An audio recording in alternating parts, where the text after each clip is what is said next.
got it. Let me grab my phone so I can keep tabs on the chat. Yes, I'm pulling it up here too.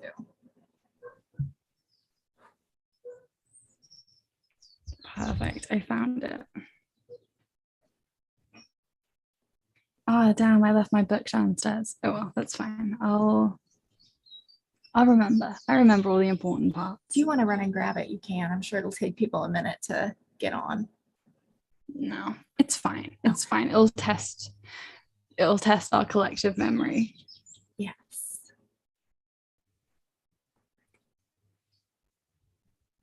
Trying to mute myself everywhere. Hi. Hello, Mark. Hello, everybody who is filtering in. I am so sorry. It's totally my fault. We are late. Eliza was like frantically not frantically, but messaging me. I totally lost track of time. Okay. It will be me next month, I'm sure. Oh my God. No, we're gonna be on point next month. We'll be on it next month. We're gonna be so organized and yes. Hello, Ken. Okay, so the sound is pretty good and even. I hope. Yeah. Let us know. Hello. Perfect. Thank you, Ken. Okay. Let me grab a paint can that I use to balance my microphone. It's right in the other room. I'm so sorry. This is so pathetic. This is the behind the scenes. So this month we were reading It Ends With Us, and I'm really curious to see everyone's take on it because it wasn't really what I was expecting. I won't give my opinions yet. Okay. I'm back. There we go. I have to like balance it perfectly or it starts sagging. Yeah, I have specific books, a specific pile of books that like is perfect for my microphone. Oh my God, that's so funny. Okay. So hello, people. Thank you so much for joining us. I'm so sorry that we're late. Again, totally my fault. And Eliza is an angel for even continuing to put up with me. But this month we read It Ends With Us by Colleen Hoover. And this is my first Colleen Hoover book. Me too. So yeah, I was drawn in by the popularity from TikTok. Yeah, it's been really popular on TikTok and on social media in general. So and Colleen Hoover in general, I think, is very popular on like TikTok and social media. Yeah. I felt like it was about time to read something of hers. Mm-hmm. And time will tell. Well, I guess we'll get into whether we would read more of her books. Yeah. But I actually this time around, I've told Eliza this and I had a post about it, but I tried annotating a book for the first time. Nice. So I have all these flags. It's very pleasing. I know, like, it's very really aesthetically nice. pleasing. And then if you go through, it's like they're highlighted and stuff. Oh. Yeah, it's fun. Look, highlights. That's so nice. But all the pink ones are places where Ryle pissed me off. So I'm ready. So the majority of them. Yes. You know, when I was reading it, and then the first thing that I like when it comes to Ryle, then like the first thing I did was like put the book down and say to my boyfriend, I was like, Ryle Kincaid is the dumbest name ever. I was thinking that too. To say that. Yeah. Oh my God, Ryle Kincaid. Yeah. Hang on, let me address one thing. Hey, Nick, I appreciate your comments in the chat, but we're going to try to keep it to book club stuff just for this. So I don't want to like block you or anything because you're being very kind, but we're going to keep it to book club discussion. Thank you so much. Yeah. But yeah, and it was funny because reading the back of I'm knocking my microphone, but the synopsis was really misleading to me because it says like, oh, she feels a spark with this gorgeous neurosurgeon and her life is too good to be true. And then this guy comes back and threatens everything she's built. And to me, that made it seem like Ryle was going to be the good guy. and Atlas was gonna be like, I don't know, Yeah. sketchy or something, but she tricked me.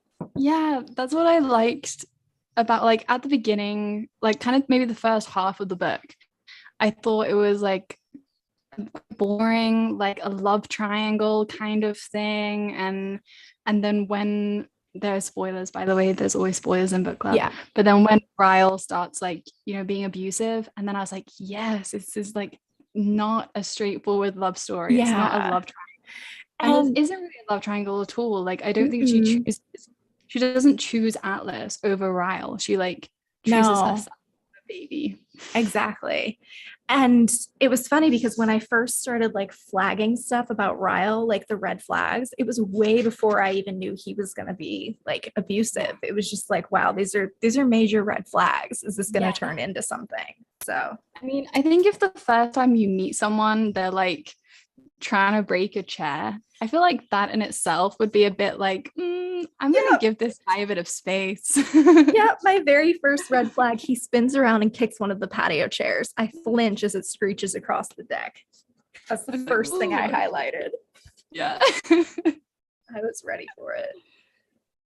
What did everyone else think? Were you expecting a love story? Were you surprised by like how the book went?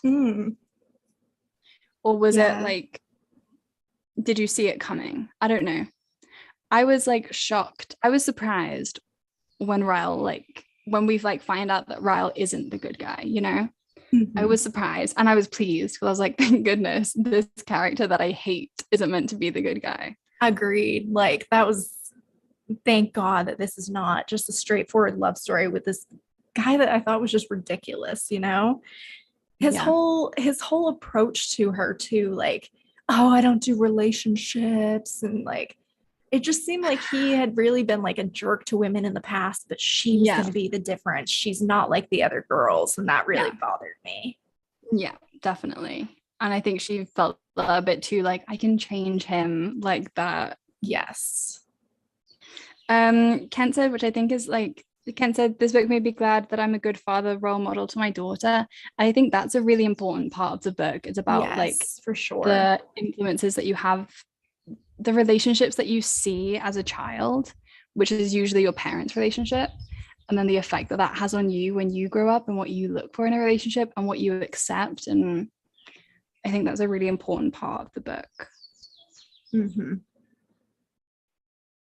And he also says he thought Atlas would have more involvement, and I kind of did too. Like, especially when he comes back into her life, I'm really kind of glad that he wasn't the one that kind of influenced her to leave Ryle. Yeah. It was deeper than that, than some like man just coming and rescuing her, although he did literally come and rescue her. But yeah, most of the Atlas stuff was like the memory of him, and he was just like an idea of like, you know, showing her like what a relationship could be and what like a man could be, like a juxtaposition to Ryle. But yeah, he wasn't really, he left her alone a lot, which I also like respect, and I was glad about that. He didn't like come in and like swoop her off her feet and like take her away. And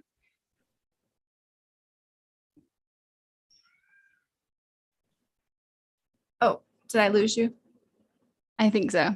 My Wi-Fi connection isn't great, I'm afraid, guys. No, it's fine. One thing that I liked is that he respected her choice a couple of times to not like go after Ryle physically. Even when he really wanted to, he respected her choice to be like, no, let's just leave. So yeah, I don't know, that was meant a lot to me that he did that.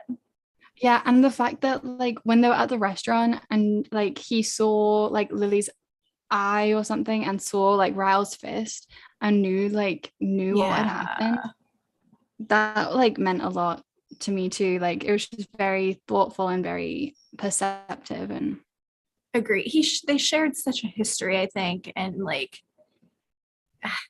just him knowing about the abuse that she faced in her childhood too. And yeah, I don't know, I really liked Atlas. Yeah, me too. And I do think that the book did a good job of like giving an insight into like why women stay with abusive men, or in general why people stay with abusive partners. Yeah. And I think the book like says something. The book says like in an abusive relationship, then everyone's always like, oh, why did they stay with them? Like it's on the victim to leave. And it did give me a good insight, and like did make me like think about things and like explore that a little bit more. I totally agree with that. Actually, the very first time he hits her, I put a note there because I thought it was really interesting the way that she introduced the abuse. And I don't know if you read the afterword where this is kind of based on her parents' relationship. Yeah, I did. But how they're cooking and he reaches in and grabs a hot pan and her initial reaction is to laugh, even though he's hurt himself. And then he snaps and hits her. And she's able to convince herself then like, oh my God, I laughed at him when this is his hand, and his hand is his livelihood. That's the most important thing to him. And she's able to blame herself seamlessly for that. I thought that was a really good way of, because I could see myself doing that. Like, oh my God, why would I laugh at something like that? No wonder he just like snapped, Yeah. And also, we've both had a lot to drink and stuff like that. And also the way that he says it to her, he says something like, or maybe like with the stairs, and he's like, you fell. And she's like, like I'm pretty sure you pushed me. And he convinces himself too. He convinces himself that like, no, we struggled and she fell or whatever. But yeah, it's an interesting, like, it made me think a lot about like what I would put up with, what like at what level, like when are you gonna, what can you take, like the mum says, like where are your limits, because every time it happens then your limit gets stretched. Yeah, that's a good point to bring up. And I think for me, like I've always thought, oh, if somebody ever hit me, that would be it. I would never. But then she introduces that scenario where I'm like, oh, I probably would have done the same thing. Like, oh, I was laughing at him, we're both drunk, like it was totally an accident. Yeah. So, and then if like someone hits you and you like justify it, and then the next time they like push you and you're like, oh well, it's just like a push, right, and then the next at least time they didn't hit me. Yeah, and then the next time it's like an accident or whatever, like I don't know my own strength, or like it's not like black and white, and it's not like easy to tell victims of abuse like, why do you stay? Absolutely. I think that's the moral of the story, really. Yeah, and I think it's interesting how she kind of goes through what the reader goes through too, like how we're kind of like, oh, I'd never why do victims of abuse stay and all that. She goes through that with her mother, like, oh, my mother, she's weak, I would never allow that. But then she ends up going through the same thing. So and like and she's also like toying with herself. She's like, am I weak because I didn't go to the police, or am I like am I being too harsh and not forgiving him because it's only this one thing and we have a child together, and like either way she can't win with herself. Either way she feels guilty about it. Kent says in the chat, Ryle and his sister seem to have a foggy relationship. Was she aware of her brother's problems? Yeah. I have complex feelings about the sister. Because this is supposed to be her best friend, and I get it, it's kind of a sticky situation because this is her brother and then supposedly her best friend, and she doesn't want to like sabotage her brother's relationship, but also you kind of have a duty to your best friend to keep them out of harm. And she knows that her brother has these abusive outbursts, I don't know. Exactly.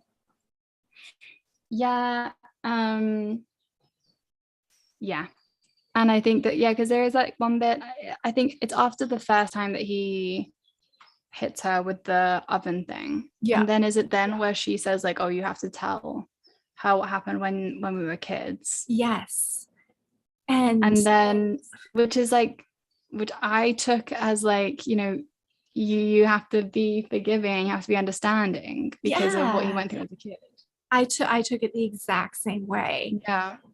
Whereas like a friend should be like, that's it. No, like this is not okay. It shouldn't be like, well, he has reasons. Like, yeah, like we all, you know, troubled past and blah blah blah. Like we've all, I mean, no, we haven't all killed our sibling when we were a child, but like you know, you can't like just blame away everything. You can't just absolve yourself of all blame. No, it doesn't give you carte blanche to be an asshole for the rest of your No. life. And I'm sorry, like Ryle's a complex character because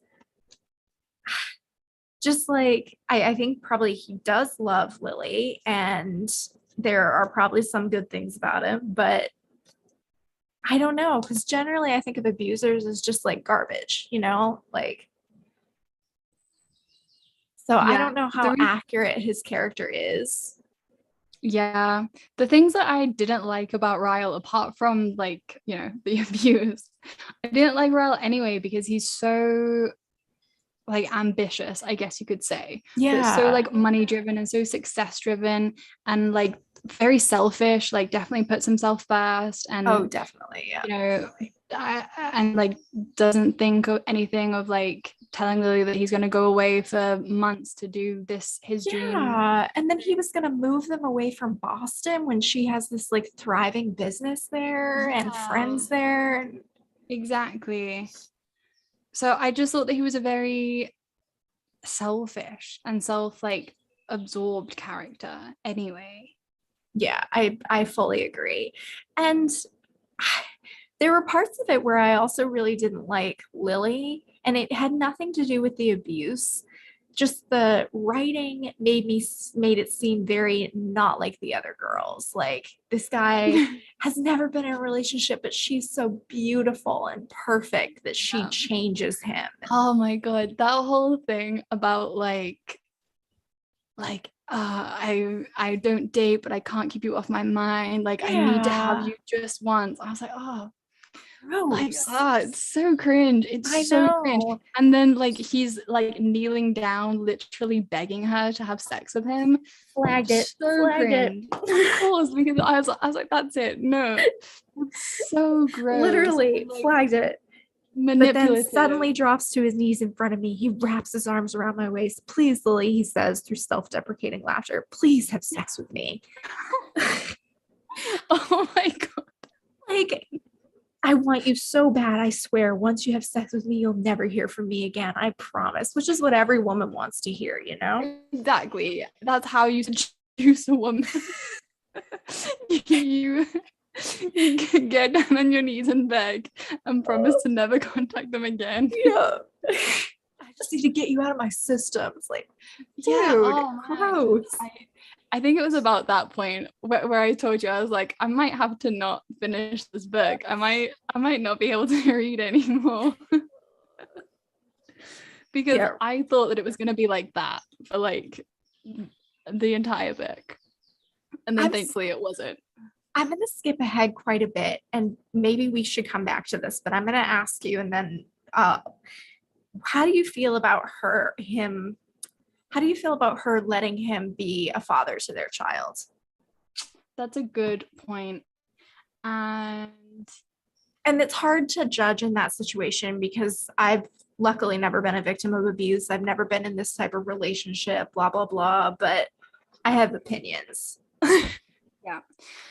I think it's a very difficult situation. I think it's very difficult to know because on one hand, like that, yeah, like there are lots of people who are exclusively abusive to their partner and no one in their life would know about it. Like no friends or like their kids or anything would know. But also if you know he has this ability to like switch like this, what's he gonna do when he's like driving and there's a baby screaming in the car or like a kid telling him like I hate you and like, you know, I don't know. I think go ahead. I think that if it were me, then maybe I would say like you can't have unsupervised visits, like Yeah. me and you can spend time, or like you and your sister, but I don't know about like alone time. And I guess it depends, as the kid gets older, then maybe his temperament will change. Yeah. But My biggest worry, I kind of felt like, okay, maybe he would never abuse his child. Maybe even in his blackouts, supposed yeah, blackouts, he wouldn't touch his child. Eventually, he's going to get into another relationship. Like, you would assume that one day he's going to find another woman. And yeah, then I mean, he's very possibly going to abuse this woman in front of his daughter. I yeah, just, yeah, which is even what if she's like, trying to avoid too. yeah, even if like Lily's dad, he like tries to like hide it from the daughter, Mm-hmm. she still knows. It still like Yeah. massively affects her. But I was thinking kind of like you, maybe like supervised. I don't know. It's tough because I don't necessarily think she did anything wrong there. You know, she's trying to do what's best for her daughter and allow her to have a Yeah. relationship with her father. But ugh, Yeah, and probably he could be like a really wonderful dad. yeah. But even Mhm. if he's a wonderful dad 99% of the time, if that 1% of the time he isn't, and he's abusive or even just like scary, Mhm. then like that's what sticks with you, that's what like you remember of your childhood. Totally agree. Let's look at the comments for a second here. Daniela says, I feel like the book kind of took advantages of tropes like bad boy, good girl, the whole rom-com thing with silly names makes the point of the book that much better. Yeah, I can Yeah, I guess definitely. so. Mhm. Kent says, why didn't Atlas call the police when Lily was bruised at the restaurant? I think that was more so out of respect for Lily and also a knowing that calling the police wouldn't help because she would deny it. At least I think she would deny it. You know, she wasn't ready to. Yeah, exactly. She wasn't ready to admit it to anyone, really, like even herself. And yeah, that's a really good point that Daniela, sorry, I think that's a really good point from Daniela, that like about the tropes, and like just because something seems like a fairy tale doesn't mean it is one. And that's what it does to the audience, that you start reading it and you're like, oh, it's a love story and blah blah blah, and then it changes your perceptions, because that's what we all do when we start a relationship.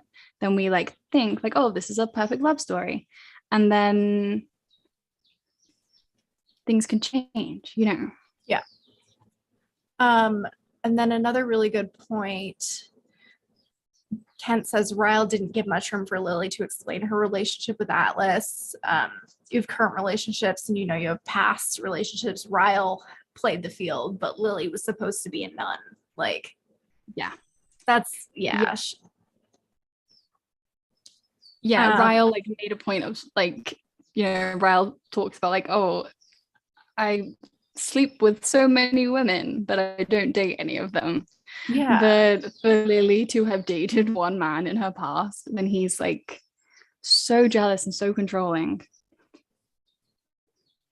And just unwilling to let Lily explain herself as well. It's just, and then I also thought about this, that Ryle's kind of a time bomb because Lily and Atlas are now getting together.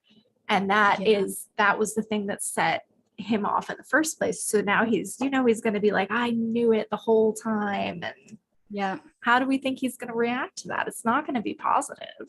No, I was thinking about that too. Yeah, that you don't get, there's going to be a massive aftermath to that we don't get story. Off topic, on a different note, the Alyssa. So this really annoyed me when I was reading it, although now that like thinking about it as like Daniela's idea about, that it plays into tropes, it really annoyed me that that on the first day she opens her shop, then this rich girl walks in and asks for a job just because she's bored, and then they become best friends, and then she marries her brother. I was like, I can't with this book. I know.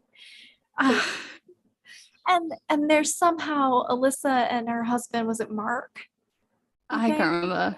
They're always like so willing to help. Like they have nothing else to do that needs to be Yeah. done. And they're just like helping Lily set up her business and like, They're just really? incredibly rich people, but also are very nice and down to earth, and also have all this free time. Yeah. And like also, you know, like she wants to work for minimum wage in her shop.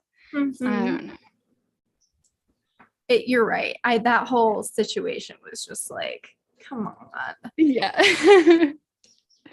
Yeah, it felt a bit lazy to me. Yeah. It's the story, isn't it?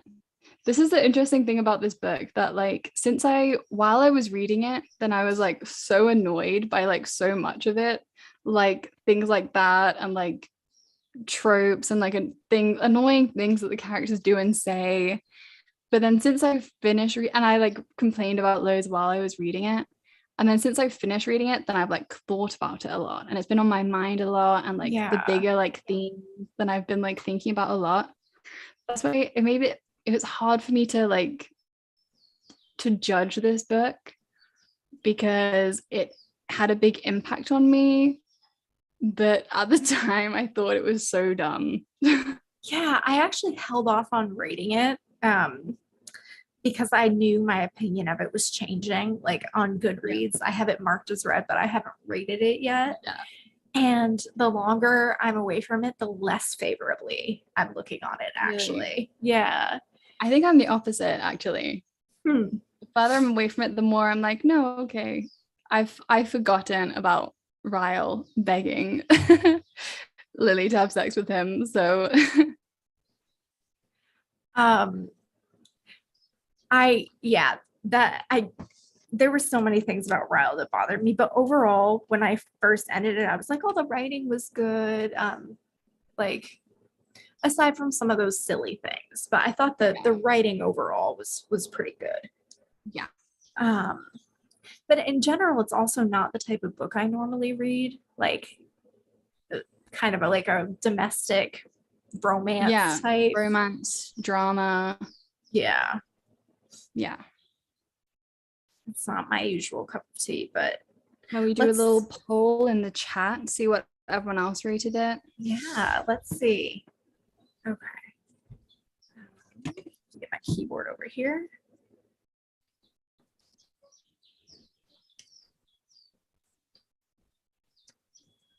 All right, I'm gonna do a 4, a 3, 2, and a 1. 4 is the highest, obviously.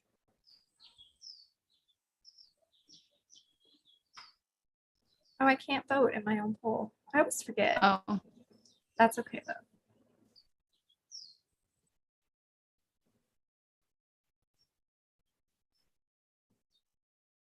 So far, we have 1 vote. it might be me. Might be Eliza.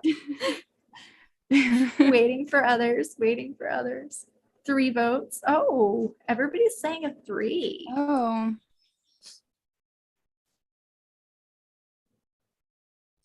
Yeah, I think I would give it a 3.5 actually, if I could.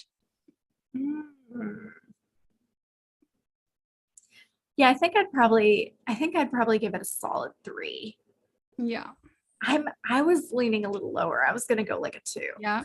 but I think I'm being a little bit unfair. I think a 3. It's because I think about like the other kind of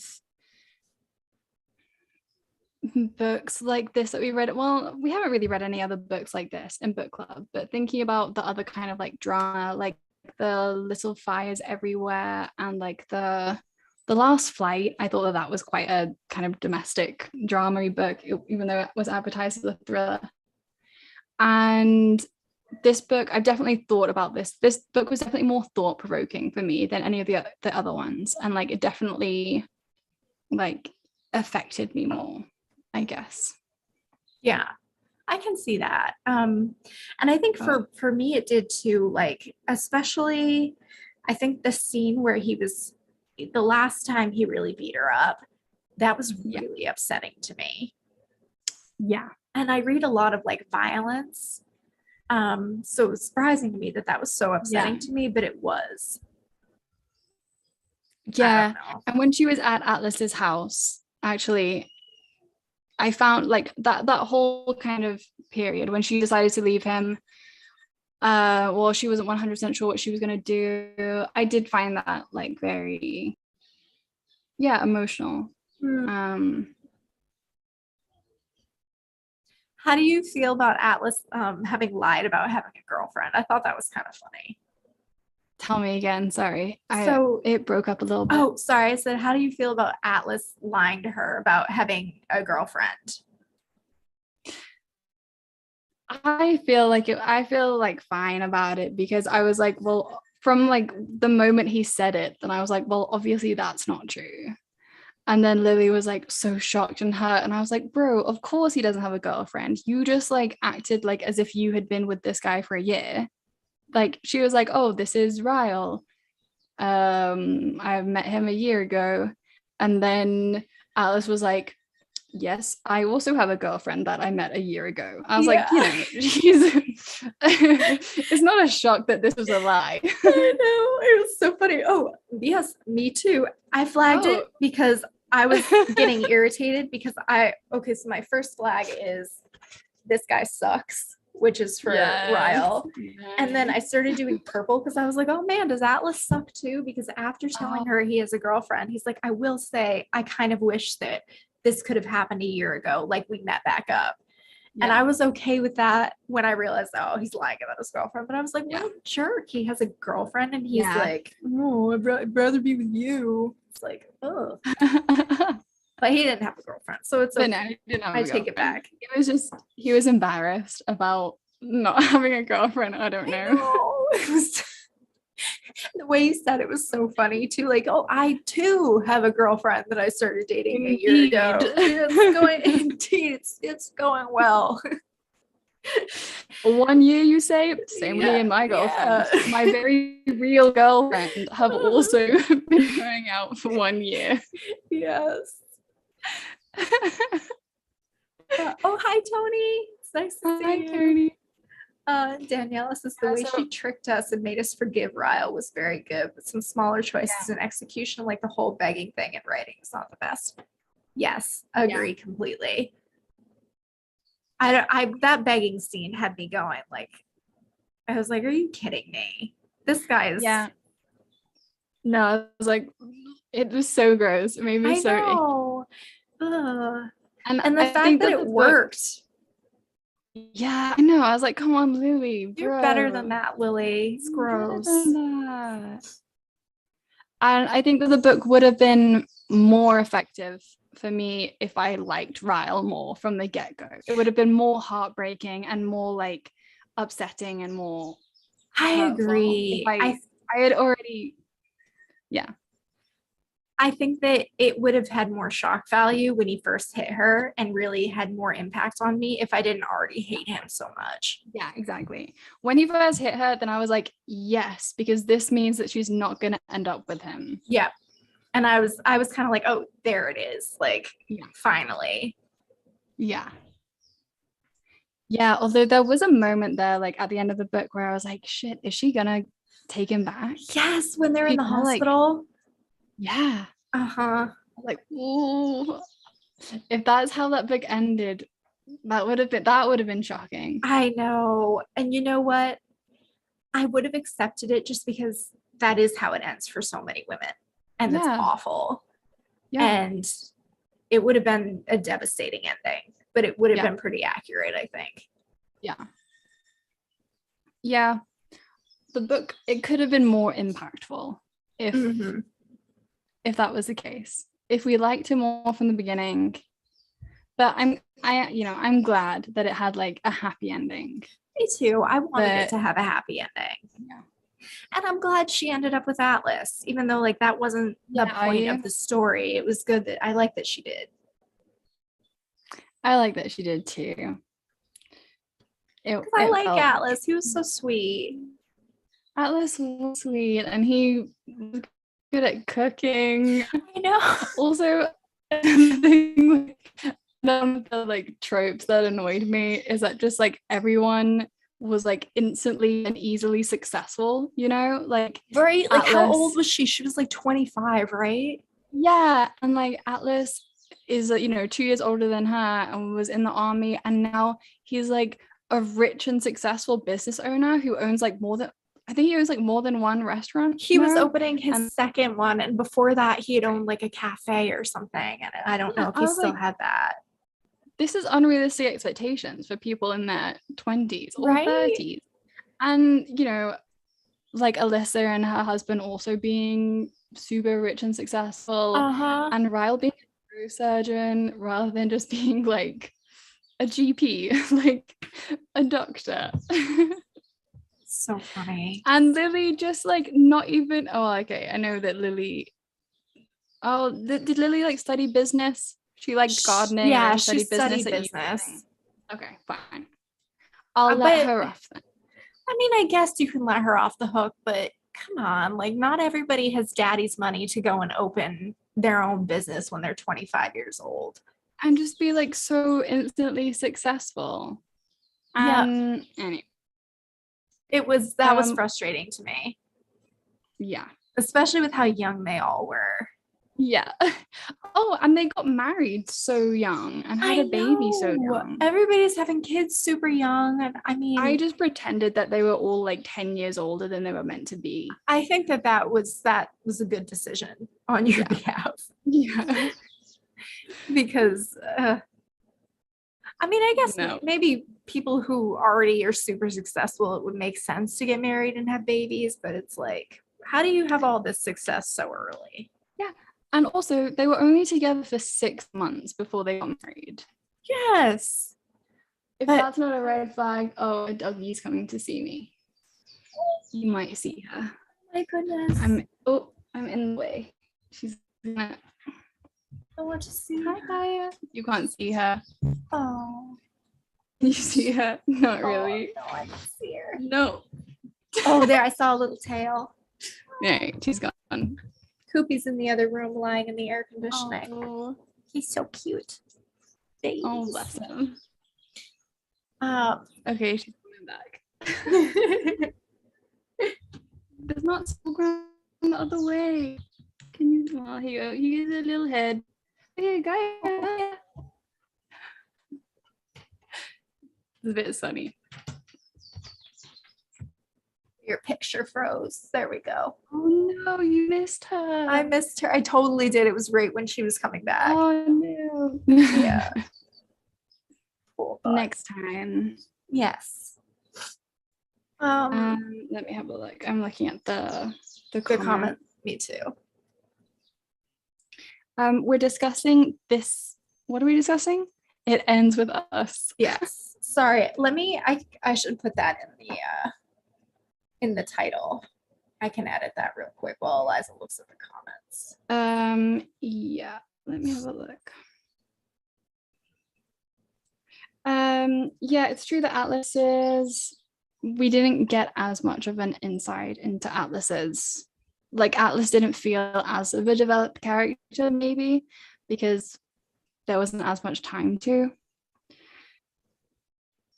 But I trusted that she had like enough of a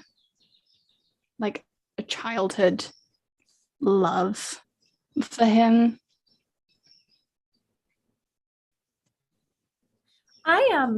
I wanted a little bit more insight into Ryle and his supposed like blackouts and stuff. Yeah.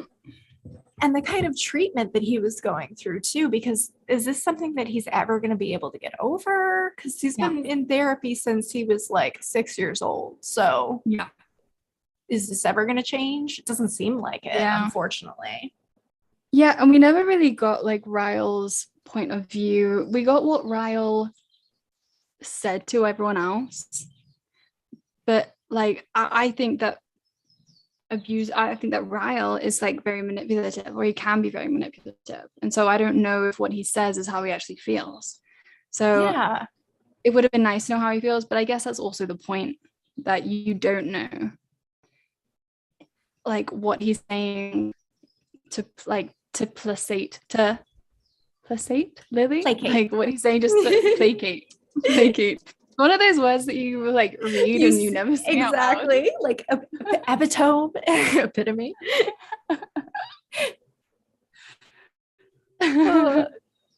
Yeah, I was wondering the same thing too, like especially because they do reference them as like blackouts. Are they really? Like, is he just blacking out and hurting her, or is it just an excuse like afterwards to be like, I don't remember? Yeah. Yeah, that's also true. And I kind of, I don't know. I'm leaning towards he's a dirty liar. Where is this therapist that he goes to? Like, he's been in therapy since he was 6. Why is he not still in therapy now? Yeah. I think if my husband hit me twice and I didn't decide to leave him, then I would definitely decide you are going to therapy. Yeah. You are going to therapy. Like, and they should be going together as well. Everyone should be going to therapy. Mm-hmm. Everyone also, in the book. Like, they should be going to therapy anyway, because, you know, her like abusive childhood and how it's affecting her now. Everyone should go to therapy anyway. Mm-hmm.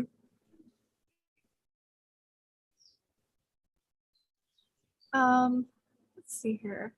Oh, this is an interesting question. So it's sort of off topic, but Tony says, what book do you like? Do you both like and would consider a 10 out of 10? Ooh. I have to think.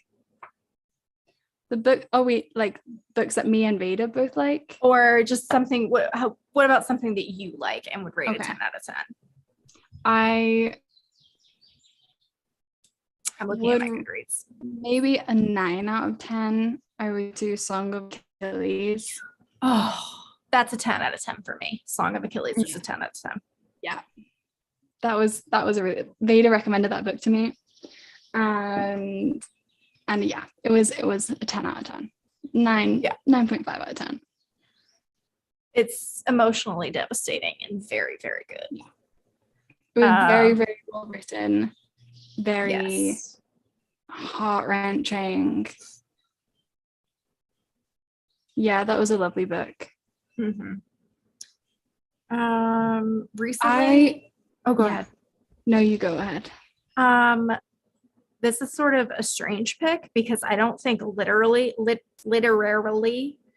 it is a 10 out of 10. Like the writing is not necessarily, but I have been devouring A Court of Thorns and Roses and I'm obsessed with it.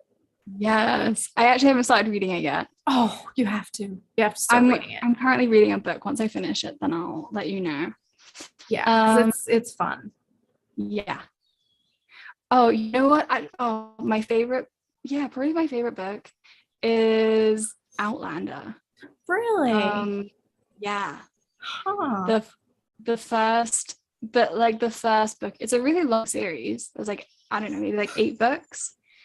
And I read like the first 3 or 4 maybe, and they were like getting progressively worse. But the first Outlander book, and you could like read it by yourself, but the first Outlander book was like a 10 out of 10 for me, and I was like so obsessed with this book. And it's like a chunky book. It took me like a few weeks to read, and I was reading it nonstop. Like I called in sick to work to stay home and read this book. That's so and like there was like one bit which was like really heartbreaking, really emotional, and it was like the only time I like put the book away for a day, and I was like, I can't read the book anymore because I'm like so angry about it.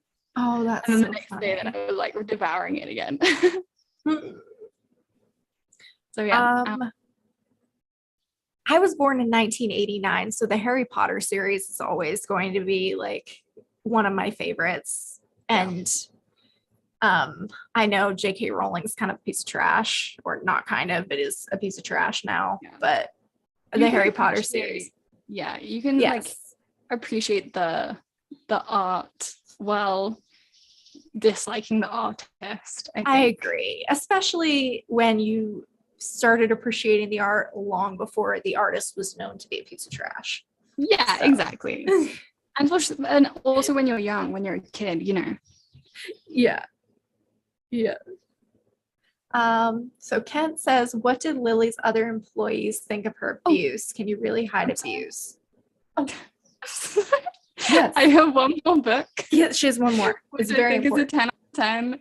And I want to recommend it to you, Veda, because I think that you would enjoy it if you haven't read it already. Okay. It's called Where the Crawdads Sing. I have heard all about it, but I haven't read it yet. And it's good. You like it? I really like it. Yeah. I'm going to put it on my TBR list Nice. before I forget. It's not that long. Did you see the movie? No, I haven't. I heard that it isn't very good. I didn't see it. I don't plan to watch it. I did see a TikTok though where they were doing like the main characters get ready with me routine. Like somebody was doing it fake and she was like doing her makeup in the swamp and making herself look perfect. Yeah, that's what I'm sorry about the dogs barking. Oh, no worries. I'm getting attacked by bees. Oh my god. Yeah, no, it's really good. And it's like I'm gonna mute myself for a second. Yeah, it's so funny because whenever something crazy starts happening, your camera freezes. It knows. Yeah, so I can't see the. This dog isn't my dog. I'm staying like at a friend's like farm, and they're like farm dogs, so they're like trained to like bark at anyone that comes close. Oh my gosh. Yeah. They're doing their job. But they're really sweet. Leave them alone. They're doing their job. Yeah. So sweet. Yeah, and I'm really scared of dogs, and so it's really scary. Like, it's really scary. Like to come like every time I like go anywhere, and then there's like 5 dogs like barking, like running towards me. And then when they like get to you, then they're like sweet and they just want like strokes. But they come up on you real fast. Yeah. That's so funny. Yeah, I know. There's like Kent's question. What did Lily's other employees think of her abuse? Can you really hide abuse? Author's explanations seem to help make the book make more sense. Yeah. It's hard to hide abuse, but I think that it's easier to hide abuse because people don't want to, like, especially people who know Ryle, people don't want to think that he's capable of that. I think in general, people don't want to think that your friends' partners are capable of that, or someone that you know, that you, or even an acquaintance. You don't want to think that people are capable of that. So that makes it easier to like explain away. And I think like she has an excuse. People want to believe the excuse. So yeah, exactly. Like you're saying it. Yeah, exactly. And then Tony, to recap, I rated it like a 2.5, 3. 1 second, Rita. Ah, vale, gracias. Sí, ahora bajo. Sí. I'm really sorry, I have to go. Don't you worry. No worries. I'll wrap up here. And totally my fault. I'm so sorry that I was late. No, it's fine. I'll see you. Yeah, well, anyway, we'll post for next month, and and I'll see you guys next month. Bye, Liza. It was so nice to hang out with you. Bye. See you soon. Bye. Okay. So, I think it's just me now for a couple minutes, and we can kind of wrap up a bit. Tony, I rated it like 2.5, 3, and Eliza rated it like a 3.5. So it was okay. The writing was good, I think, but the I don't know. I think mostly for me, it just wasn't really my genre. I don't really watch or read like domestic romance drama type books for the most part. And Kent says the protection of Ryle's career shouldn't override Lily. Absolutely. I think the whole time, every time he abused her, she was so concerned like about him losing his career if she were to call the cops or something, because he's this prestigious neurosurgeon and it would just ruin his life. And I don't know. I not knowing him and not being in that situation, I just think like, yeah, ruin his life. He deserves it. But I feel like if something like that, if like my husband suddenly did that to me, I would have enough love for him to be like, oh, I don't want to ruin his whole life, you know? Um, and Kent says, I wonder if the abuse will stop with their daughter. I hope so. Like, I hope that she doesn't end up having to continue the cycle like her mother and grandmother and be in an abusive relationship. And I do hope that her father never abuses her or is abusive in front of her, but I my hopes are not. I don't know. I kind of think at some point she'll see something, especially like you said, if when he sees that they're getting into a relationship, like if he sees Lily is now with Atlas, because that was his like sticking point the whole time. It's going to be like, oh, I was right. And that could be a real trigger for him. Um, yeah. Um, I will go through and share a couple of my flags with you guys though, because I have like tons of flags of where I thought Ryle was a real a-hole. So the first one, kind of a red flag, was when he was kicking the chair on the patio. And that was like her first encounter of him. And then the second was, I thought when she's sitting on the roof and he's like demanding that she get down off the side of the roof. I don't know. I thought it was kind of a weird demand of a stranger to make. Him saying love has never appealed to me. It's always been more of a burden. And he's trying to convince her to sleep with him like immediately. Then later, when he comes to her house, he's just begging her to sleep with him. We both talked about that, how it was super cringy.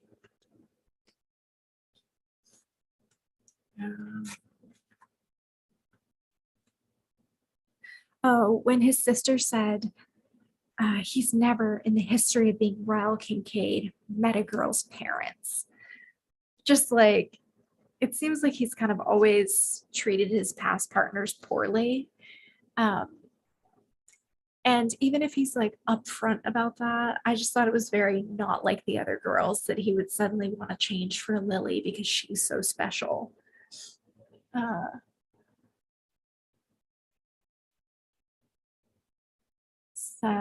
Tony says it's strange how people are attracted to toxicity. Yeah, and just also the fact that he is supposedly very handsome and successful, and it's just this whole toxic package. Um,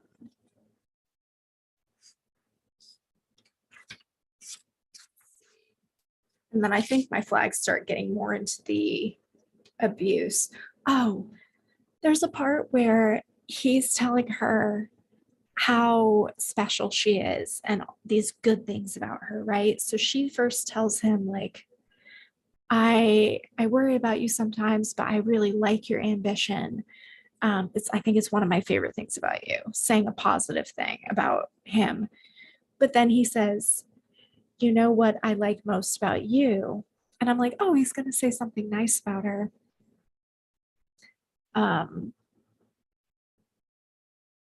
Second here. He's going to say something nice about her. And all he ends up saying is, you don't put pressure to me. You don't put pressure on me to be something I'm incapable of being. You accept me exactly how I am. And it's nothing like positive about her. It's about how she treats him. So it's still about him. He's very self-centered, in my opinion. Like, I don't know, say one good thing about her that's not her looks and not about how she makes you feel or how she treats you. So I don't know. This is like a Ryle hate session at this point. And then how they ran off to Vegas and got married and dragged everybody with them all of a sudden. It's just very self-centered, all of it, I feel like.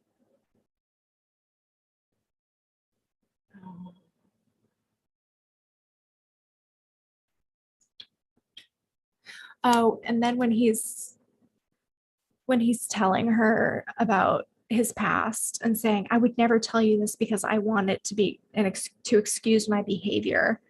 You have to believe that. Alyssa wanted me to tell you all of this because since that happened, there are things I can't control. I get angry. I black out. I've been in therapy since I was 6 years old, but it's not an excuse. It's my reality. It still sounds like an excuse to me.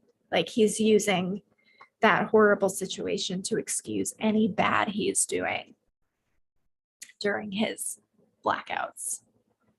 So I don't know. Ken says, I don't like how women think some boys will change from selfish boy to a selfless man. Yeah. I think it's that whole I can change him thing, you know? And that's such a big thing in real life and in tropes to just want to be that magical force that fixes somebody. The relationship seemed to be too surface in appearance. It didn't move beyond lust, right? I just think even when they were together, all they did was have sex. Um, but it made me think of another trope that's sort of gone out of style, which is like the manic pixie dream girl. Probably one of the most famous examples of that is like Natalie Portman in Garden State. Which is a woman whose purpose as a character is to come in and fix the main male character who is struggling.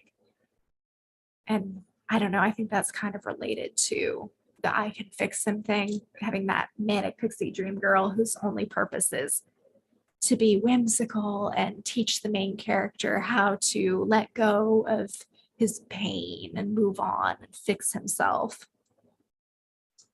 I don't know why I went off on that tangent, but yeah, those are some of my thoughts on the book anyway. And overall, as far as Colleen Hoover is concerned, I think she's a good writer. I thought it was well written. Would I read another one of her books? Potentially. I think she doesn't really write my genres. I mostly like thriller and horror and suspense and mystery. Um, so reading romance is not exactly my jam, but I do want to read her book Verity because I think that seems more along the lines of something I would enjoy. Um, oh, the sister's husband. I think for the most part he didn't bother me, except at one point where he just showed up with Ryle. He showed up at her house with Ryle, who got back early from London, and that really pissed me off. I thought that was super overstepping and inappropriate of him to not warn her. I know he did it because Ryle like begged him not to say anything and begged him not to tell either the sister or Lily. But I think at that point he knew everything that was going on, and he kind of had a duty to his wife and to Lily to at least give them a heads up. Especially because Lily knew she needed to have the conversation with Ryle anyway, but to just blindside her with it, I thought was really insensitive and crappy of him. Like he didn't fully grasp the gravity of their situation. So that's kind of how I felt about him. He was fine, but I just think he didn't have depth, and I think he didn't fully grasp the importance of the situation that he was unfortunately forced to be a part of. If that makes sense.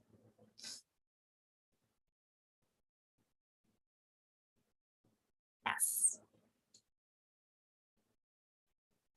But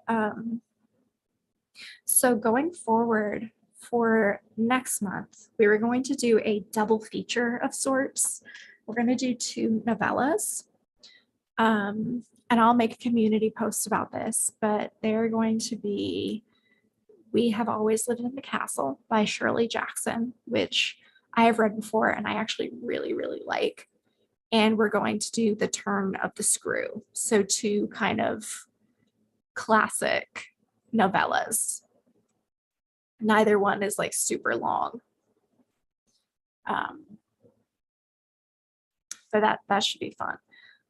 Questions are, Kent says, what are other holes in the story? I didn't really think of many holes so much as like just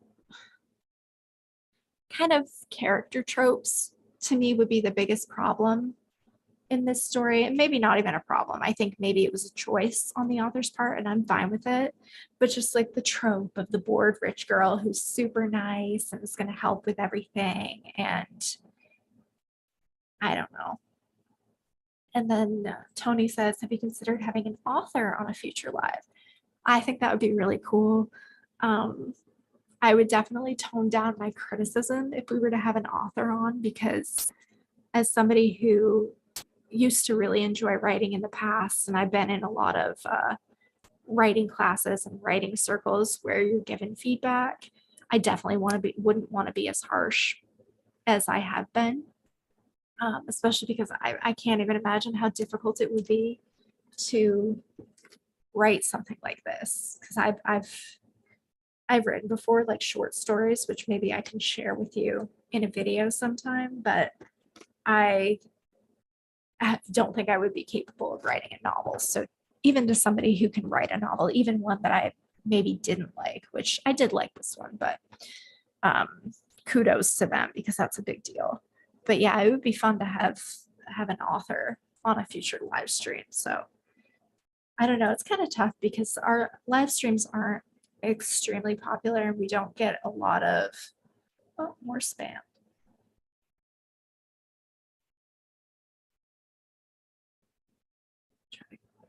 We don't get a lot of views and participation. It's a small group, which is totally fine and actually kind of good for the format.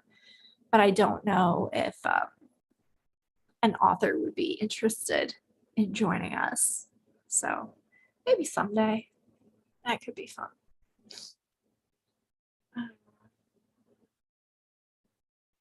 Yeah. Does anybody have any other thoughts about the book that they would like to add, or just anything in general while I'm here with you? I miss Eliza. And again, I am super sorry that we started late. It was 100% my fault. I took today off work and I just totally lost track of the time. So I will do better in the future. Forgive me. And I don't know, as you can see, like my face is breaking out. I'm falling apart over here. Just keep coming, guys.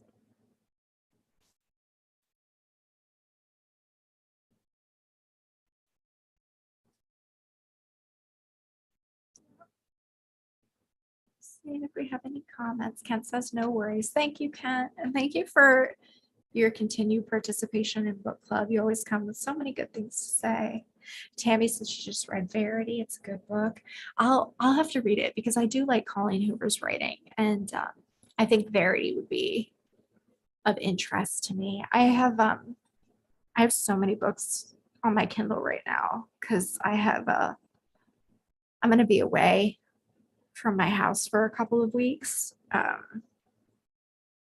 And I'm going to have a lot of time to read.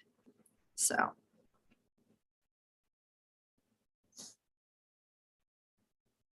yeah. Kent says, would we do both at the same time? Do you mean for next month's book club with the two novellas? Because if so, then yes, we are doing both of them. We're doing We Have Always Lived in the Castle and The Turn of the Screw, because they're both kind of short. So we're going to do both of them in the same book club. Tony says, would you consider doing a live while reading chapter by chapter?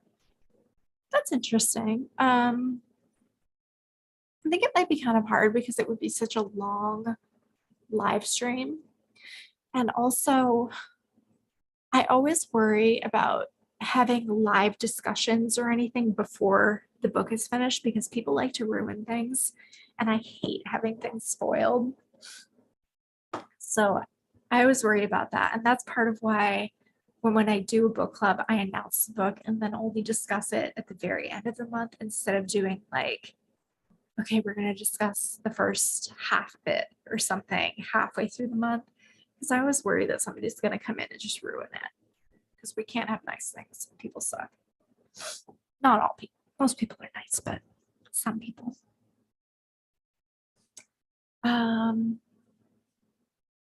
As far as videos go, I do have a video recorded for Monday, which is a very basic video. And I have ideas for 2 more videos that I want to record this weekend, hopefully. So I'll have videos lined up for while I'm gone. Maybe you guys can help me with input. I want to do another travel agent video. And I was trying to think of fun places to go. So one of my friends suggested an Alaska cruise for a travel agent video, but then my husband said, no, that's boring. So I don't know, where would you guys like to see for a travel agent video, if you have any ideas? If you're literally just here for book club, I've pretty much wrapped up the book club discussion. I'm just like rambling at this point, so don't feel bad if you have to go. I'm just getting input on stuff. So, but where would you guys like to go for the next travel agent video? Because it's been a while since we did one of those. Kent said, I was going to ask pre-questions for the book club. Would it work? Yeah, definitely. If you want to put, sorry, I'm like scratching my nose. If you want to put pre-questions on the, on the post where I announce the book club, you can definitely do that. I'm not sure if people will answer so much, but I can then bring them up during actual book club. So totally go for it. Kent says hiking. Oh, that would be hard. That would be a hard one to do. I'd have to do a lot of research. That could be fun. A hiking trail, like the Appalachian Trail or something. Maybe we could do that at some point where I'm like getting you set up with your backpack and your maps and stuff and talking about all the equipment you need to bring. That could be a different kind of video. Oh, Tony, that's cool. Seattle area.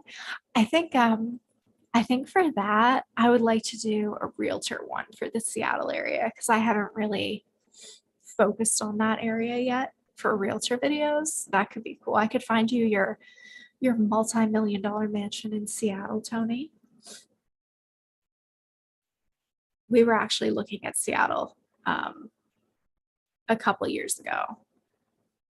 It's expensive. Oh, hi, Koopy.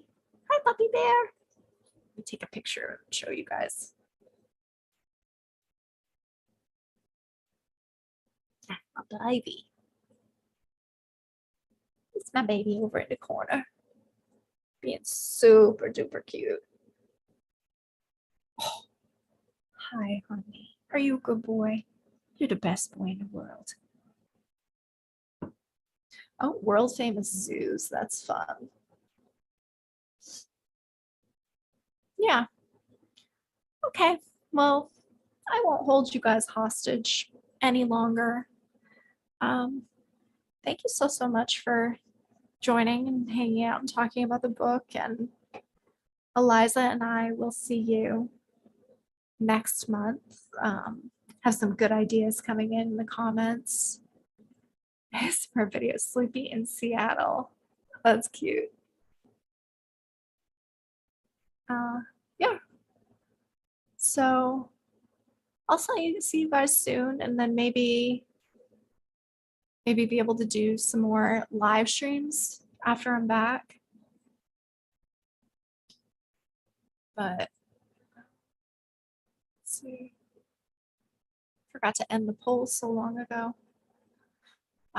So this is overall what people rated the book. We had most people rated a 3. Oh, we had several people rated a 1. So a couple people rated a 4, a couple people rated it a 2. We were all over the board with a total of 33 votes. So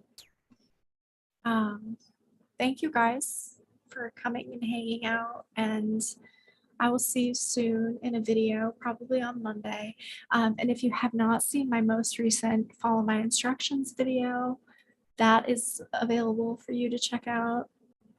I don't know. I feel like I'm still kind of in YouTube jail, and they're not telling people that I posted stuff. So it is what it is. But yeah. All right. I'll see you guys soon. Thank you so much for hanging out. Bye. Bye, guys. Yeah, I think that they're not really notifying people of my videos in general, so I'm not sure, but I'll try to also put something on Instagram if I end up going live, but I won't be going live for at least a couple weeks. So, okay. Bye, everybody. Thank you for hanging out. I'll see you soon.